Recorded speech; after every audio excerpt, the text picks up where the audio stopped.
తెలంగాణ రైతాంగంపై కేంద్రం వివక్ష, వారి హక్కుల కోసం పోరాటం సాగిస్తామంటూ పార్లమెంటులో ఎంపీలు, కాంగ్రెస్ ఎంపీలు చెప్తా ఉన్నారు.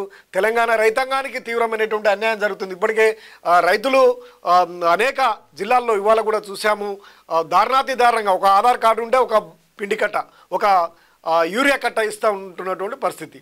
ఇంత దారుణంగా ఎరువుల పరిస్థితి దిగజారిపోయింది. ఇది కాంగ్రెస్ పాలనలోనే ఈ విధంగా జరుగుతుంది. గతంలో కాంగ్రెస్ పాలన కూడా ఇదే పరిస్థితి.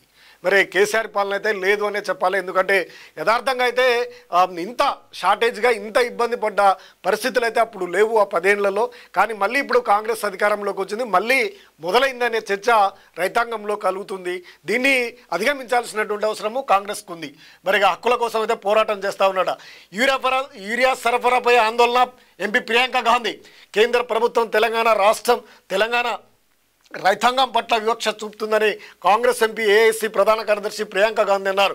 రాష్ట్రంలో యూరియా సమస్యను పరిష్కరించాలని వాళ్ళ పార్లమెంటు ఆవరణలో రాష్ట్ర కాంగ్రెస్ ఎంపీలు ఆందోళన చేపట్టారు. ఈ నిరసనలకు ప్రియాంక గాంధీ మద్దతు తెలిపారు. ఈ సందర్భంగా మాట్లాడిన ఆమె తెలంగాణ రైతుల హక్కుల కోసం తమ పోరాటం కొనసాగిస్తామని చెప్పారు.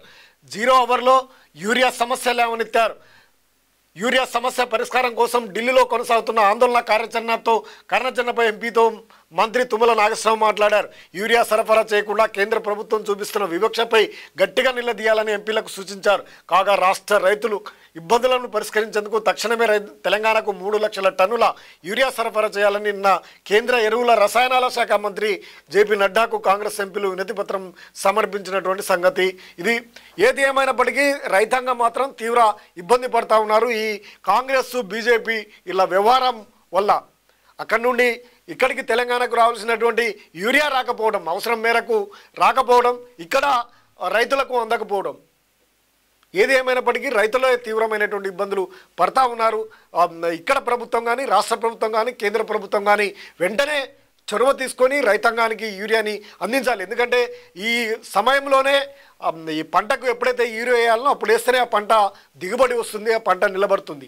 లేదు అంటే అన్యాయంగా రైతులు నష్టపోయే అవకాశం ఉంది. ఇప్పటికే సగం పెట్టుబడులు దాటిపోయాయి. మరి ఇప్పుడు రాకుంటుంటే వారి పరిస్థితి ఎంత దారుణంగా ఉంటుందో ఆలోచించాల్సినటువంటి అవసరం ఉంది.